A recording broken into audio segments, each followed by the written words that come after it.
Ambassador Veltar adjusted his ceremonial war crest with barely concealed contempt as he addressed the Galactic Council chambers. The holographic displays showed the advancing Ravager fleets, their dark ships consuming everything in their path like a plague of metal locusts. Honorable Council, his voice boomed through the translation matrices. The Ravagers have destroyed 18 systems in the past cycle. The outer rim burns while we debate. We need immediate military action from all member species. Agreements rumbled through the chamber. The crystalline Zephyrians pulsed with aggressive light patterns. The insectoid hive speakers clicked their mandibles in battle hunger. Even the normally peaceful Altrurians had authorized their reality-warping battle fleets. All eyes turned to the small human delegation in the corner. Ambassador Elena Vasquez sat quietly, her simple blue uniform stark against the elaborate war regalia of other species. When she spoke, her voice was barely above conversational level. The Terran Federation respectfully declines to participate in offensive operations at this time. The chamber erupted. Veltar's war crest flared to full extension. Decline? Your species controls some of the most strategically valuable systems in Council space. And we will defend them if necessary, Vasquez replied calmly. But we won't launch preemptive strikes or join offensive campaigns. Diplomacy should be attempted first. General Kextar of the Soros hierarchy rose to his full 3-meter height. The humans are cowards, he declared, his throat pouches inflating with disdain. They hide behind their defensive stations while real warriors prepare for battle. Murmurs of agreement rippled through the chamber. Commander Zixandra's high voice buzzed with contempt. Humans fear war. They lack the killer instinct necessary for survival. Ambassador Vasquez said nothing, merely nodded politely, and requested that all diplomatic channels be kept open. The first battle of Kepler Station lasted 6 hours. The combined Council fleets engaged the Ravager advance guard in what military historians would later call a textbook victory. Spirits ran high. The war would be over within months. The second battle changed everything.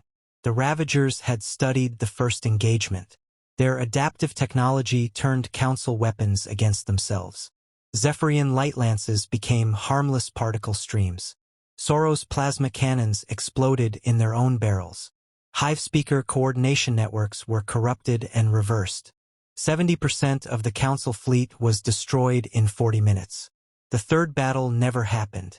The Ravagers bypassed the remaining Council forces entirely, striking directly at population centers.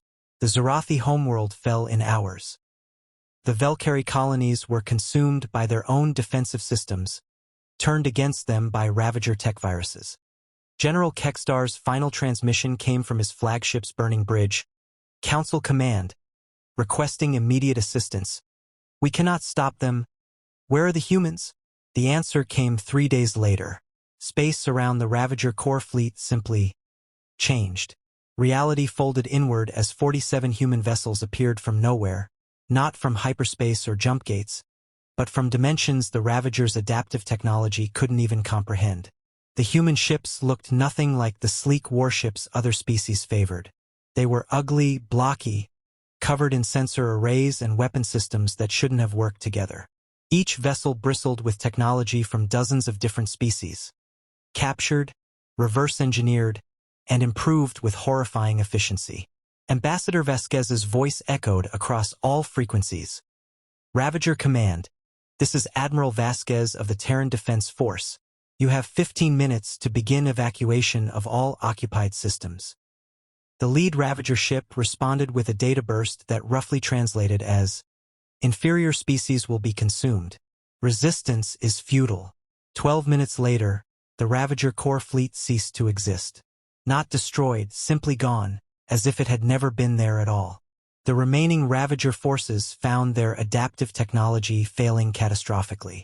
Their ships began consuming themselves. Their hive mind network collapsed into recursive loops that left them helplessly paralyzed. The war ended in 18 hours. When the surviving council members demanded an explanation, Admiral Vasquez appeared before them still wearing her simple blue uniform, now bearing insignia none of them recognized. You said humans were afraid of war, she began. her voice carrying the same conversational tone as always. You were wrong. We're not afraid of war. She paused, letting her gaze sweep across the shell-shocked delegates. We're afraid of what we become during war. That's why we avoid it until we have no choice. Her smile carried no warmth. You gave us no choice. The Galactic Council never again questioned human military capabilities. They were too terrified to ask.